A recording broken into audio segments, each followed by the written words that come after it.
कहाँ बुद्ध प्रभ तुच्छ हमारी, बरन सकें महिमा जो तिहारी। हम ना सकत कर सिफत तुम्हारी, आप लेहो तुम कथा सुधारी, आप लेहो तुम कथा सुधारी। बोले श्री सद्गुरु देव भगवान की, सच्चे दरबार की। प्रिय गुरु भाइयों एवं गुरु बहनों, एक बार एक साधक गुरु महाराज जी के एक छोटे से स्वरूप को घर ले गया और उसने जाकर वह स्वरूप घर में बने एक शोकेस में लगा दिया। महाराज जी के स्वरूप को शोकेस में लगाकर जैसे ही वह साधक साधना में बैठा तो उसको गुरु महाराज जी ने दर्शन दिए। गुरु महाराज जी ने शोकेस की तरफ इशारा करके पूछा, ये क्या है?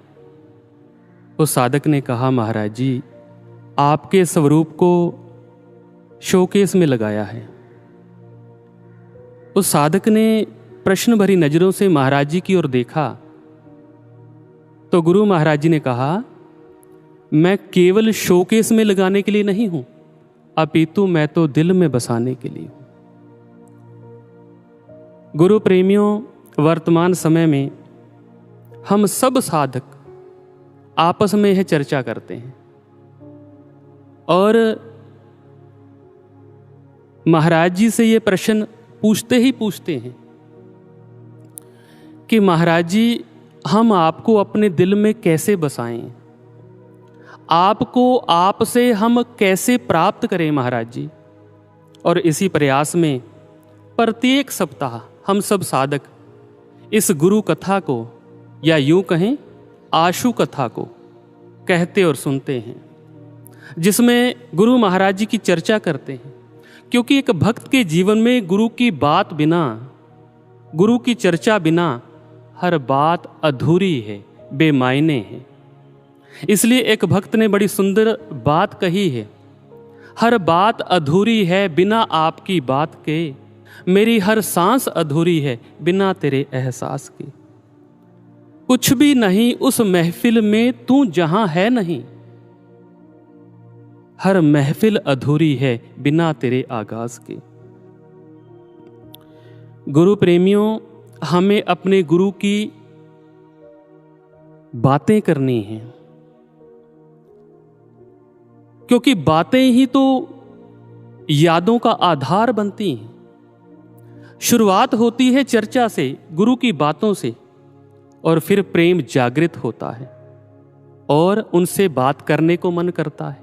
जब गुरु से बात होती है तो फिर मिलने की प्यास भी जागती है, उनको देखने को मन करता है, और जब देखने को मन करता है फिर जब तक वो मिल नहीं जाते मन तड़पता रहता है। प्रारंभ हुआ था केवल मात्र चर्चा से, और जिस दिन गुरु की बातें नहीं होती, गुरु की चर्चा नहीं होती है, उस दिन उनकी याद भी नहीं आती। जब याद नहीं आती तो उनसे बात करने को भी मन नहीं करता। प्रारंभ कहां से हुआ था? मात्र चर्चा से, और अपने प्रीतम की बातें करने से उस चर्चा ने उनकी यादों की एक श्रृंखला को जन्म दे दिया। इसलिए श्री गुरु रामदास जी महाराज कहते हैं, मेरे हर प्रीतम की कोई बात सुनावे, सो भाई सो मेरा वीर, मिल मिल सखी गुण कहो मेरे प्रभ के, ले सदगुरु की मति धीर। श्री गुरु रामदास जी महाराज कहते हैं कि मेरे हर प्रीतम की कोई बात सुनावे। जो मेरे गुरु की चर्चा करता है, जो मुझे मेरे गुरु की बातें सुनाता है, मुझे मेरे गुरु की महिमा सुनाता है, सो भाई वही मेरा भाई है, वही मेरा बंधु है। मिल मिल सखी गुण कहो मेरे प्रभु के, हे सखियों आओ मिलकर के मेरे प्रभु के गुणों का गायन करें, मेरे गुरुदेव की लीलाओं की चर्चा करें। एक बार श्री गुरु अंगद देव जी अपने गुरु श्री गुरु नानक देव जी के शरीर छोड़ने के पश्चात उनकी याद में बहुत ही व्याकुल थे और वे सदा श्री गुरु नानक देव जी की याद में खोए रहते और उनकी आंखों से निरंतर प्रेमाश्रु बहते रहते। एक दिन अपने गुरु की याद में खोए खोए उनके मन में ये विचार आया कि मेरे गुरु पूर्ण महापुरुष थे, उनमें और परमात्मा में कोई भेद नहीं था। उन्होंने लोक कल्याण के लिए इस पृथ्वी पर शरीर धारण कर जो जो अलौकिक कौतुक किए, वह कितना आनंदमय समय होगा। काश मुझे कोई ऐसा गुरु प्रेमी मिले जो मुझे मेरे गुरु की कथा सुनाए, जो मुझे मेरे गुरु की बातें सुनाए, जो मेरे गुरु की चर्चा कर करके मेरी रूह को गुरु प्रेम से सराबोर कर दे। क्या कोई मुझे ऐसा मिल पाएगा? श्री गुरु अंगद देव जी ने अपने मन की बात बाबा बुड्ढा जी, जो श्री गुरु नानक देव जी के ही शिष्य थे, उनके समक्ष रखी। बाबा बुड्ढा जी ने कहा, महाराज जी, आपकी यह इच्छा भाई बालाजी, जो श्री गुरु नानक देव जी के बचपन के साथी हैं, वो पूर्ण कर सकते हैं।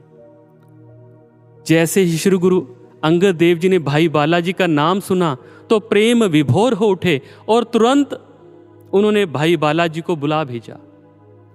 भाई बालाजी ने ज्यों ज्यों श्री गुरु नानक देव जी की चर्चा, उनकी लीलाओं की चर्चा, उनकी बातें श्री गुरु अंगद देव जी को सुनाई, त्यों त्यों श्री गुरु अंगद देव जी का मन गुरु प्रेम में इस कदर भावुक हुआ कि उनकी आंखें बरसती रही और बरसती ही रही। और इस प्रकार से इस गुरु कथा से, इस गुरु चर्चा से सिख इतिहास में एक नए ग्रंथ की रचना हुई, जिसे भाई बालाजी की साखी के नाम से जाना जाता है। गुरु प्रेमियों, श्री गुरु अंगद देव जी हालांकि गुरु पदवी पर आसीन थे, लेकिन फिर भी उन्होंने अपनी रूह को गुरु प्रेम से सराबोर करने के लिए गुरु चर्चा को ही माध्यम बनाया। और आज हमारे प्रभु, हमारे महाराज जी भी तो हमसे बहुत दूर गए हुए हैं।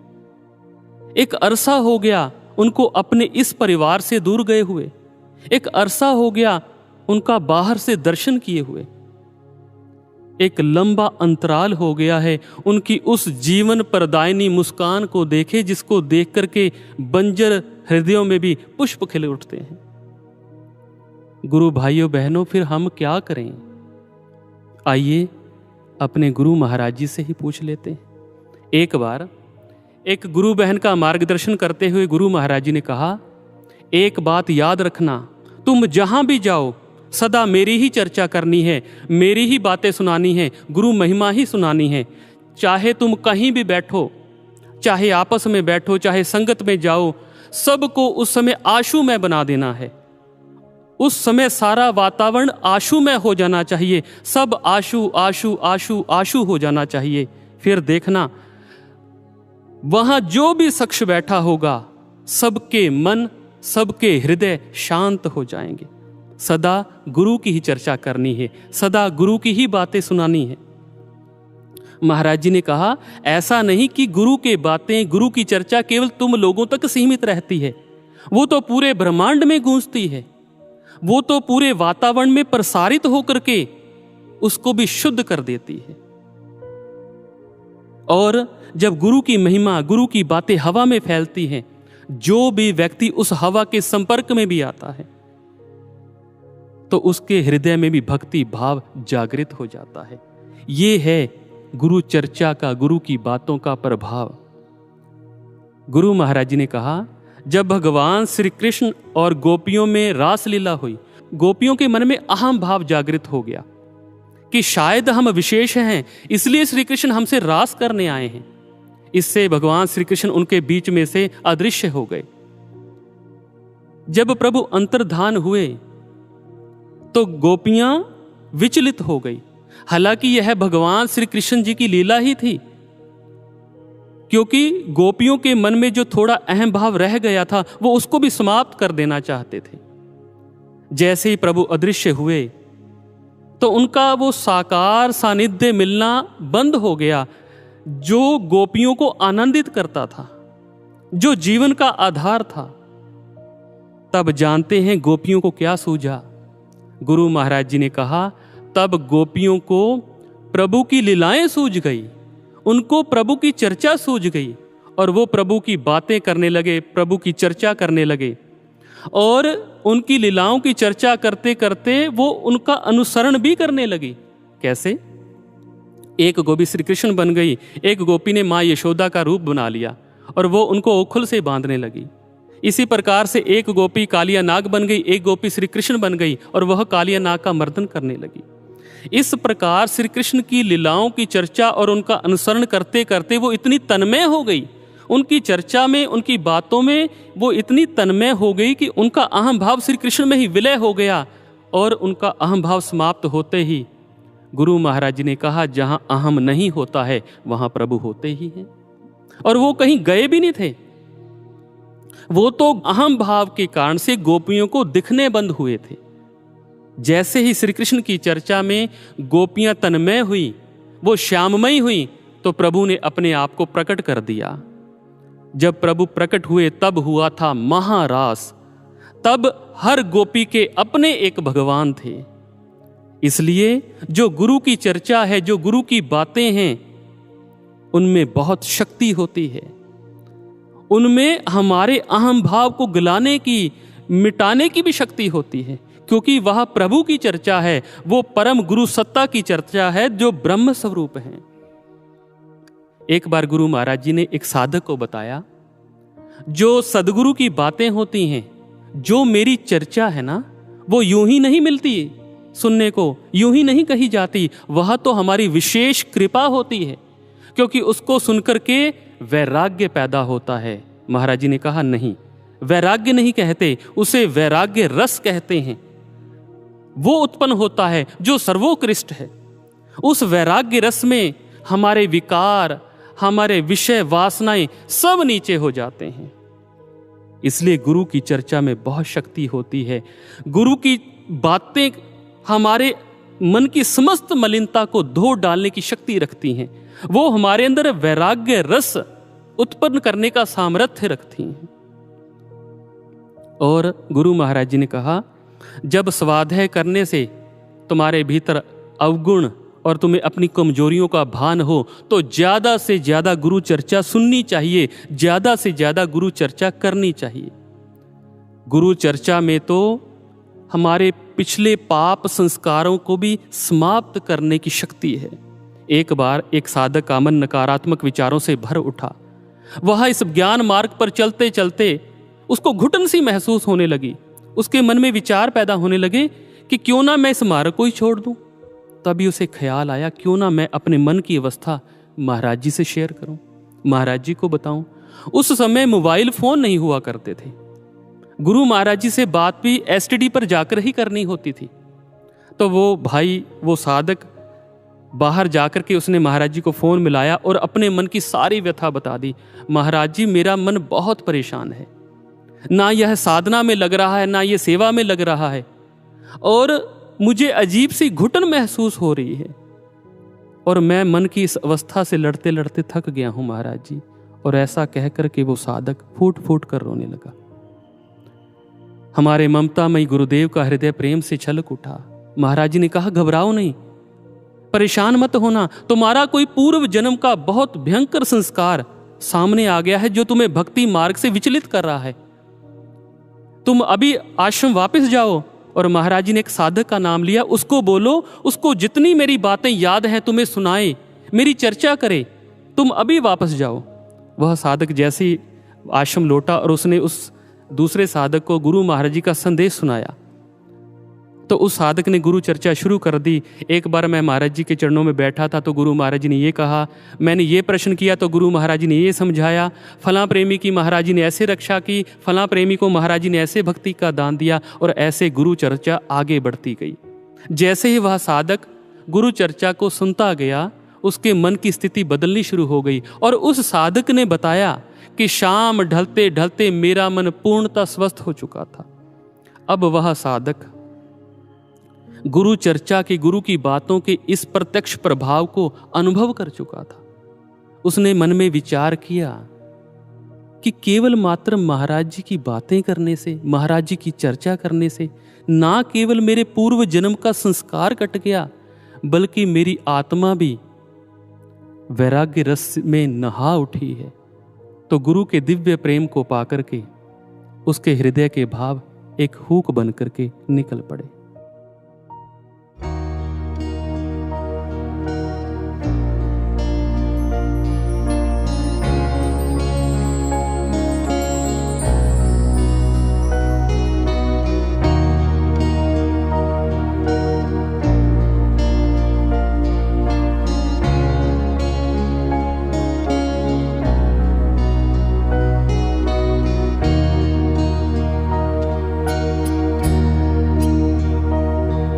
हे गुरुवर शब्दों की राशि को जहाँ में मैंने व्यर्थ लुटाया, हे गुरुवर शब्दों की राशि को जहाँ में मैंने व्यर्थ लुटाया,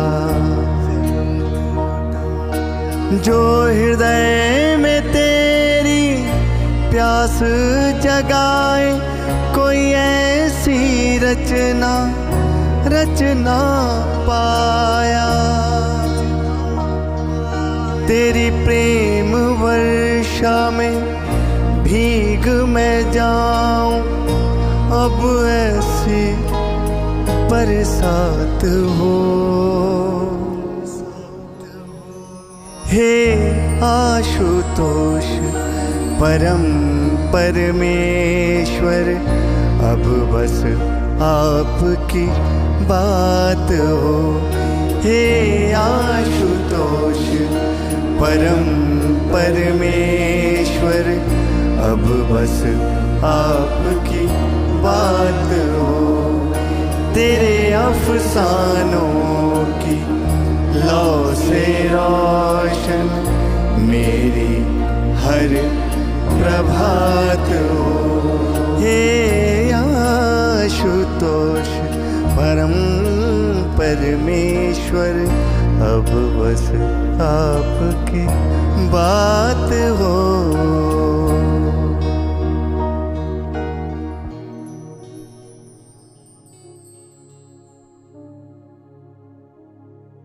गुरु महाराज जी, आज तक संसार की चर्चा कर कर के हमने ना जाने कितने शब्दों को निरर्थक किया है, लेकिन कोई ऐसी बात करने का प्रयास नहीं किया जिससे आपकी प्यास हमारे हृदय में जागे।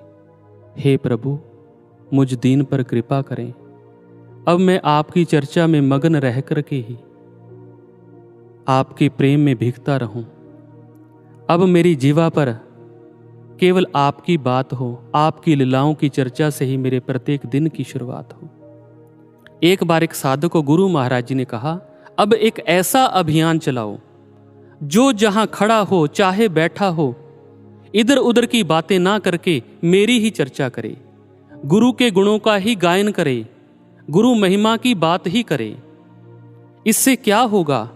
जिन साधकों के मन में नेगेटिविटी है, नकारात्मकता है, या फिर कोई अपने घर की परेशानी से परेशान है, किसी के घर में परेशानी है, वो उस बात से परेशान है, या फिर कोई इस महान भक्ति मार्ग से ही विचलित हो रहा है, या फिर कोई इस दिव्य मिशन से ही दूर होने की बात सोच रहा है, मेरी बातें करने से, मेरी चर्चा करने से उनके मनों में सकारात्मक ऊर्जा भर जाएगी और सबके मन पूर्णता बदल जाएंगे। अब यहां पर हमारे मन में एक तर्क आ सकता है कि जब सारे कार्य महाराज जी की चर्चा करने से, महाराज जी की बातें करने से हो रहे हैं, तो फिर सुमन साधना करने की क्या आवश्यकता है? लेकिन गुरु प्रेमियों, जो सुमरन साधना करेगा उसी को तो गुरु चर्चा अच्छी लगेगी, वही तो गुरु महिमा को सुनेगा, गाएगा, और जिसको गुरु महिमा में रस मिलेगा, जब ऐसा साधक ध्यान में बैठेगा तो वो ध्यान की गहराइयों में उतरता चला जाएगा। इसलिए गुरु प्रेमियों, वर्तमान परिस्थितियों की ये दृढ़ मांग है कि हम साधना सुमरण के साथ अपने महाराज जी की बातें भी करें, अपने महाराज जी की चर्चा भी करें, ताकि जो हमारे भीतर संसार भरा हुआ है उसकी जगह हमारे गुरु महाराज जी हमारे मन में बस जाएं, हमारे दिल में बस जाएं। गुरु महाराज जी हमसे गुरु चिंतन का तप चाहते हैं। गुरु महाराज जी हमसे पुरुषार्थ का आधार चाहते हैं, क्योंकि यह इस संसार का नियम है, जो जितना मूल्यवान है वो उतनी ही कीमत अदा करने से मिलता है। एक बार गुरु महाराज जी अपने साधकों की सभा में विराजमान थे और अपना दिव्य प्रेम लुटा रहे थे। एक साधक ने गुरु महाराज जी को प्रसन्न जान प्रश्न किया, महाराज जी, हम कई बार छोटी सी बात सोचते हैं वह तुरंत पूरी हो जाती है, या कोई छोटी सी प्रार्थना करते हैं वह भी पूर्ण हो जाती है, लेकिन महाराज जी जो विचार, जो इच्छा आपसे संबंधित है वह आसानी से पूर्ण नहीं होती। कई बार तो हम आपके दर्शन के लिए ही प्रार्थना कर रहे होते हैं, और कई बार आपकी छवि को मन में बसाने का प्रयास कर रहे होते हैं, और तो और महाराज जी आपकी दिव्य मूर्ति को अपने मन में बसाने के लिए हम मन की पूरी शक्ति लगा करके भी सफल नहीं हो पाते हैं। ऐसा क्यों महाराज श्री? तो गुरुदेव ने मुस्कुराते हुए कहा, हम यूं ही नहीं किसी के हृदय में बस जाते, हमें प्राप्त करने के लिए तो बहुत कुछ करना पड़ता है ना।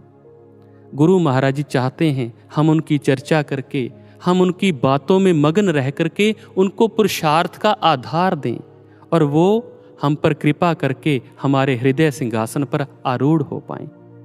गोस्वामी तुलसीदास जी हनुमान चालीसा में भक्त हनुमान जी की महिमा गाते हुए कहते हैं, प्रभु चरित्र सुनबे को रसिया, राम लखन सीता मन बसिया। भक्त हनुमान श्री राम के चरित्र सुनने में आनंद रस लेते हैं, इसलिए उनके हृदय में श्री राम, लक्ष्मण और मां जानकी का सदा निवास रहता है।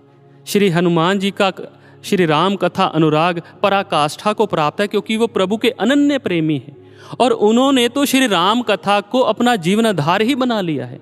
श्री वाल्मीकि रामायण से विदित होता है, भक्त हनुमान ने प्रभु श्री राम से यही वरदान मांगा था कि जब तक मंगलमयी प्रभु की कथा इस संसार में प्रचलित हो तब तक उनके शरीर में प्राण रहे, क्योंकि जो व्यक्ति जिस विषय में स्वाभाविक अनुराग रखता है वह उसके बिना रह नहीं सकता, वह उसको प्राप्त करने के लिए सतत प्रयत्नशील रहता है, वह उसके रस का रसिक होता है, इसलिए वो रसिया थे। और गुरु प्रेमियों, आज हमें भी अपने महाराज जी की लीलाओं के रसिया बनना पड़ेगा। एक बार एक साध्वी बहन जी की कथा करने की सेवा लगी। कथा समाप्ति के उपरांत प्रतिदिन वो अन्य बहनों को संग ले गुरु महाराज जी की बातें करने लगते। ज्यों ज्यों गुरु चर्चा आगे बढ़ती त्यों त्यों सभी का हृदय वैराग्य रस से भर जाता। इस प्रकार पूरी रात ही व्यतीत हो जाती। बस फिर क्या था, प्रतिदिन गुरु महाराज जी की महिमा होने लगी, गुरु महाराज जी की चर्चा होने लगी, और सबके हृदय गुरु प्रेम से लबालब हो गए। लेकिन जैसे ही कथा समाप्ति का समय आया तो सब सोचने लगे, अब हम प्रभु की कथा, प्रभु की महिमा कैसे श्रवण करेंगे, क्योंकि सबके हृदय गुरु प्रेम से भरे हुए थे। इसलिए उस प्रेममय हृदय से सब साधक गुरु महाराज जी के श्री चरणों में यही पुकार कर उठे,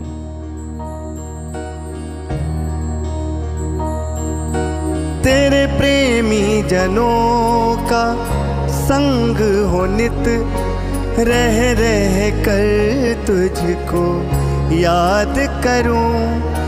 तेरे प्रेमी जनों का संग हो नित, रह रह कर तुझको याद करूं। तेरी शिक्षाओं के पुष्पों से जीवन बगिया आबाद करूं। तेरी प्रतीक्षा में संवरूं नित, बस तुझसे बंधे जज्बात हों। हे आशुतोष परम परमेश्वर, अब बस आपकी बात हो। हे आशुतोष परम परमेश्वर अब बस आपकी बात हो।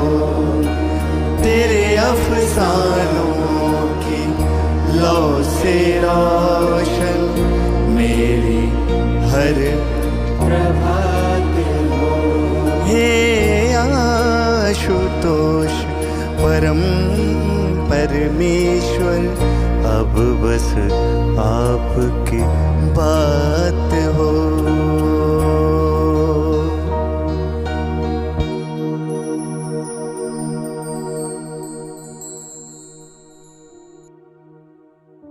सभी ने महाराज जी के श्री चरणों में प्रार्थना की कि महाराज जी हमें हर क्षण आपकी चर्चा, आपकी महिमा सुनने को मिलती रहे।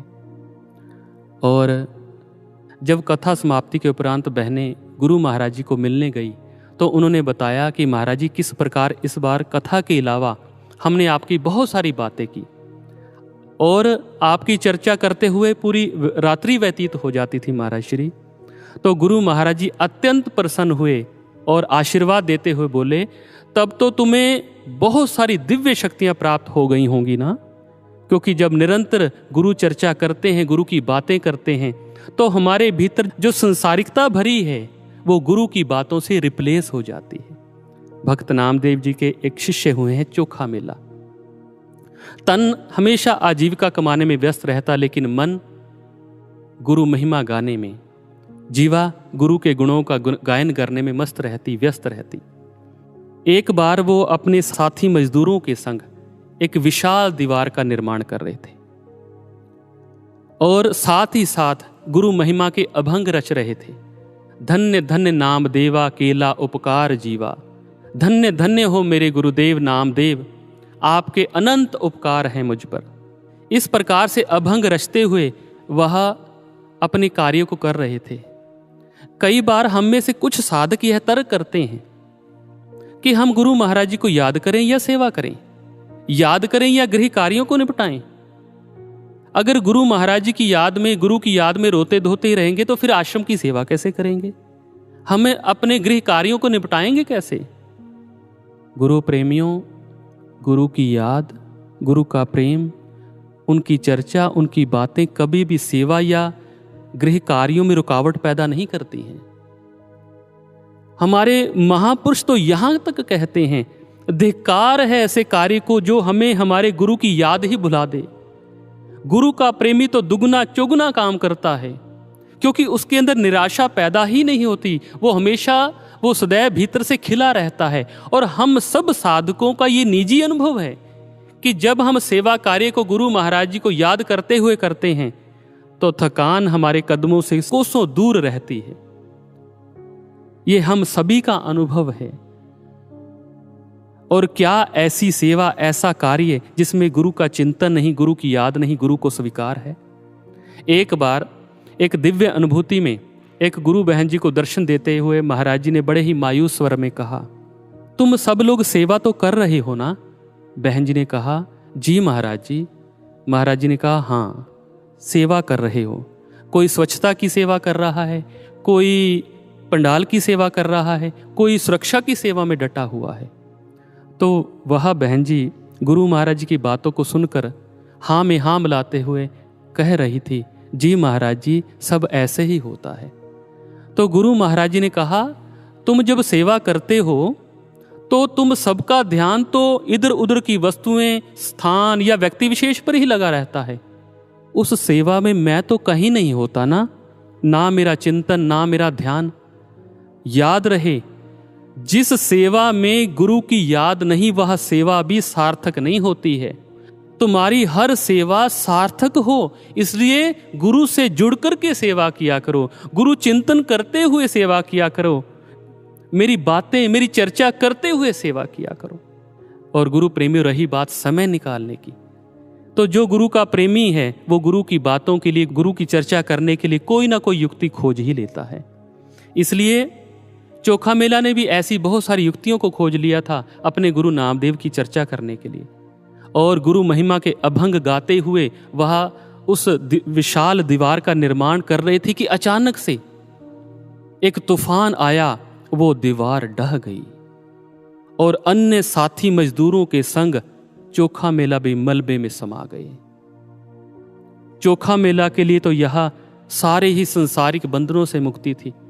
उसकी आत्मा तो पहले से ही गुरुमय थी, इसलिए गुरु ने भी उसकी आत्मा को परम धाम की ओर अग्रसर कर दिया। लेकिन अभी शिष्य के तन को, उसकी देह को समेटना शेष था।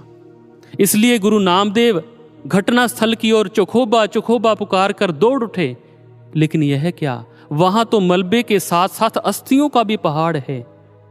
लेकिन जिस गुरु ने इस विशाल ब्रह्मांड में से अपनी आत्मा को बार बार खोजा है, उसके लिए पहाड़ क्या चीज है। गुरु नामदेव एक एक अस्थि को उठाते, अपने कान के नजदीक लाते, हल्का सा हिलाते, अगर वो मूक निकलती फेंक देते। दूसरी अस्थि उठाते, हिलाते, अगर धुन निकलती मेरे विठ्ठल, मेरे नाम्या, मेरे गुरुवर, तो उसे दामन में समेट लेते। गुरु प्रेमियों, सोचो सोचो जरा, सोच कर ही तन मन में सिरहन सी पैदा होती है। जरा सोचो, जीते जी कितना कितना कितना याद किया होगा उसने अपने गुरुवर को, कि वही याद एक अमर तरंग बनके उसके पोर पोर में समा गई। इस कदर कि आज गुरु नामदेव स्वयं मलबे में घुस करके अपने शिष्य की अस्थियां चुग रहे हैं। गुरु प्रेमियों, गुरु महिमा, गुरु चर्चा की तो बात ही क्या। अगर हम प्रेम वश होकर, प्रेम मगन होकर छोटी सी कल्पना भी गुरु के साथ कर लेना, तो गुरु उसे भी तुरंत पूरी करने के लिए तत्पर रहते हैं। गुरु महाराज जी ने एक साधक को कहा, गुरु के साथ अच्छी अच्छी शुभ कल्पनाएं किया करो, ना जाने गुरु कब प्रसन्न होकर उन भावों को पूरा कर दे। एक बार ऐसे ही एक गुरु बहन इंस्ट्रूमेंट बजाते बजाते उसके मन के तार गुरु चरणों से जा जुड़े और उसके मन में एक कल्पना प्रारंभ हो गई, काश मैं अपना इंस्ट्रूमेंट बजा रही हूं और गुरु महाराज जी नाश्ता करते करते मग्न हो मेरे संगीत को सुन रहे हों। यह विचार उस बहन के जहन में आया और चला गया। इसके उपरांत वो भूल गए। समय गुजरता गया और अंततः गुरु महाराज जी की आज्ञा से वो बहन मिशन में सेवा के लिए समर्पित हो गई। लगभग 6 वर्षों के बाद एक प्रातः गुरु महाराज जी ने उसे फोन किया और कहा, जो राग मैंने कल तुम्हें बताया था, अपना इंस्ट्रूमेंट ले आओ और मुझे अभी सुनाओ। जब वो बहन गुरु महाराज जी के कक्ष में पहुंची तो उस समय गुरु महाराज जी नाश्ता कर रहे थे। गुरु बहन ने कहा, महाराज जी आप नाश्ता कर लीजिए, मैं बाद में आ जाती हूँ। गुरु महाराज जी ने कहा, नहीं, आज हम नाश्ता करते करते ही संगीत सुनेंगे। और चूंकि एक दिन पहले वो राग गुरु महाराज जी ने ही बतलाया था, इसलिए उस बहन ने पूर्ण तल्लीनता के साथ राग को गाया, कहीं गलती ना हो जाए।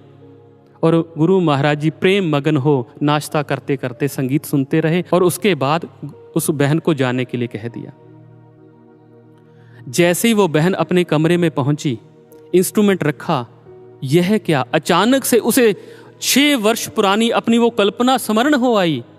वो अंतर्यामी गुरु के दिव्य प्रेम को पा करके भावुक हो रोने लगी। इसलिए प्रेम से गुरु के संग की हुई छोटी सी कल्पना भी हमारी भक्ति में वृद्धि कर देती है। एक बार एक साधक को गुरु महाराज जी ने सत्संग की सेवा करने के लिए कहा। उस साधक ने कहा, महाराज जी मेरे लिए तो संभव नहीं, मैं तो पढ़ा लिखा नहीं हूं। महाराज जी ने कहा, क्या तुम्हें मेरी बातें याद रहती हैं? उस साधक ने कहा, महाराज जी आपकी बातें क्या, कैसे, मैं समझा नहीं। महाराज जी ने कहा, जो मैं तुम लोगों को समझाता हूं, संगत के प्रश्नों का समाधान देता हूं, वो सब। उसने कहा, जी महाराज जी वो तो आपकी कृपा से याद रहता है। तो महाराज जी ने कहा, क्या तुम वो सुना सकते हो दूसरों को? महाराज जी आपकी कृपा से मैं प्रयास करके देखूंगा। महाराज जी ने कहा, अच्छा कोई बात नहीं, तुम मुझे कोई बात सुनाओ। तो उस साधक ने एक बात गुरु महाराज जी को सुना दी। महाराज जी इतने प्रसन्न हुए। महाराज जी ने कहा, बस यही तो करना है, मंच पर बैठो और मेरी बातें करो, जाओ प्रचार की सेवा करो। और वो प्रचार की सेवा करने लगे। वह गुरु भाई जहां भी जाते, मंच पर बैठते ही गुरु महाराज जी की बातें करने लगते, चाहे मंच संचालन की सेवा लगी हो या सत्संग करने की सेवा लगी हो। उस गुरु चर्चा का ये प्रभाव हुआ कि जिस भी सत्संग में गुरु भाई जाते, वहां बहुत लोग ज्ञान लेने लगे। गुरु महाराज जी के श्री चरणों से संगत जुड़ने लगी। पहले तो किसी ने इस बात को नोटिस नहीं किया, लेकिन जब नोटिस हुआ, एक साधक ने यह बात गुरु महाराज जी के श्री चरणों में रखी कि महाराज जी, हम तो अपने उदाहरण दे दे करके लोगों को ज्ञान समझाने का प्रयास करते हैं, फिर भी किसी को ज्ञान समझ नहीं आता और ना ही वो उनके अंदर ज्ञान लेने की इच्छा जागृत होती है। लेकिन महाराज जी, वो गुरु भाई जहां भी जाते हैं, जिस भी सत्संग में जाते हैं, वहां अनेकों लोग आपके श्री चरणों से जुड़ते हैं, ज्ञान प्राप्त करते हैं। महाराज जी ने कहा, अच्छा, तुम उसी से पूछो वो क्या सुनाता है। वो साधक उस गुरु भाई के पास पहुंचा जिसका हृदय पहले ही गुरु चर्चा से हुई कृपा को प्राप्त करके गुरु प्रेम से लबालब हो चुका था। उस साधक ने उस गुरु भाई को कहा, महाराज जी ने कहा है कि उससे जाकर पूछो वो सत्संग में क्या सुनाता है। जब उस साधक ने सुना महाराज जी ने कहा मुझसे पूछने के लिए, तो उसकी आत्मा करुणामय गुरुदेव के श्री चरणों में यही प्रार्थना करने लगी।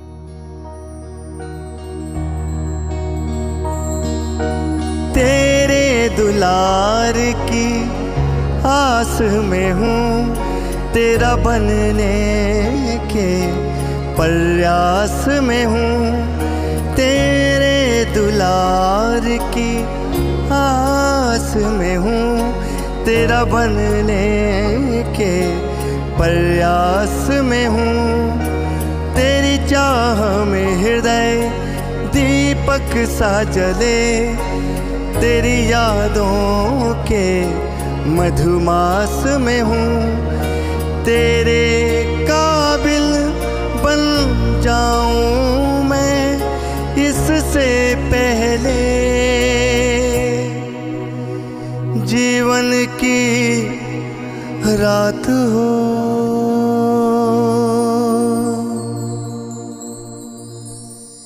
हे आशुतोष परम परमेश्वर, अब बस आपकी बात हो।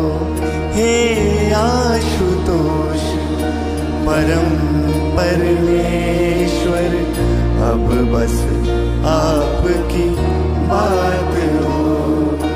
तेरे अफसानों की लौ से रोशन मेरी हर प्रभात हो।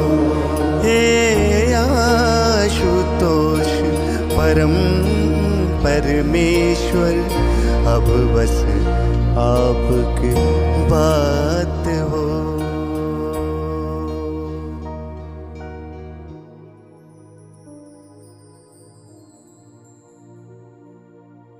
उस गुरु भाई ने साधक को कहा, मुझे तो महाराज जी ने केवल अपनी बातें सुनाने के लिए कहा है, मुझे तो कुछ और आता नहीं, ना ही मुझे कुछ और समझ आता है। मैं तो मंच पर यही सुनाता हूँ, मेरे गुरु ने, मेरे महाराज जी ये करते हैं, मेरे महाराज जी ये कहते हैं।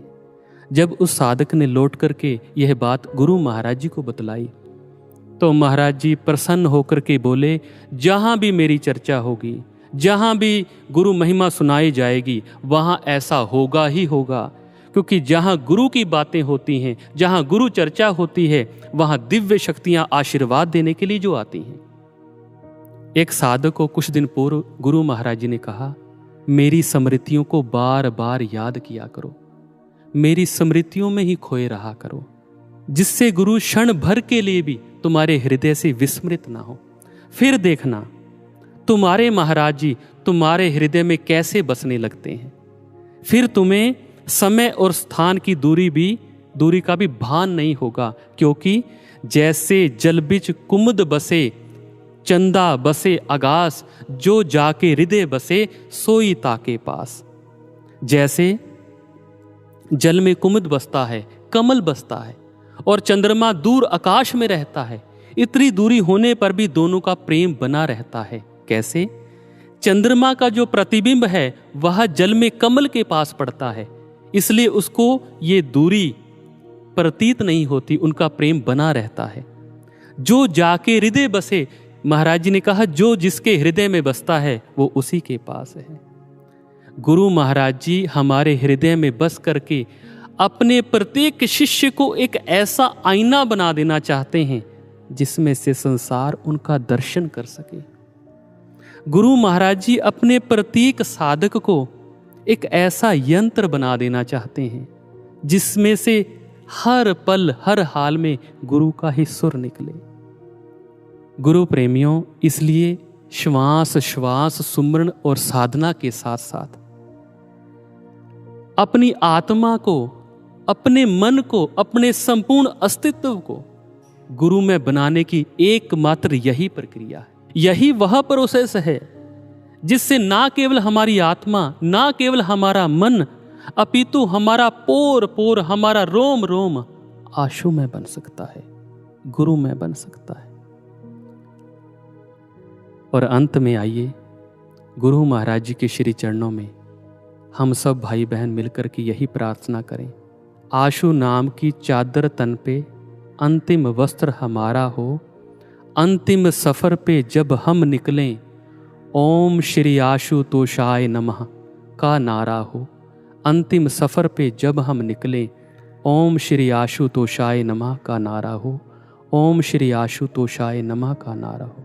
बोली आशुतोष भगवान की, श्री सद्गुरुदेव महाराज जी की, सच्चे दरबार की।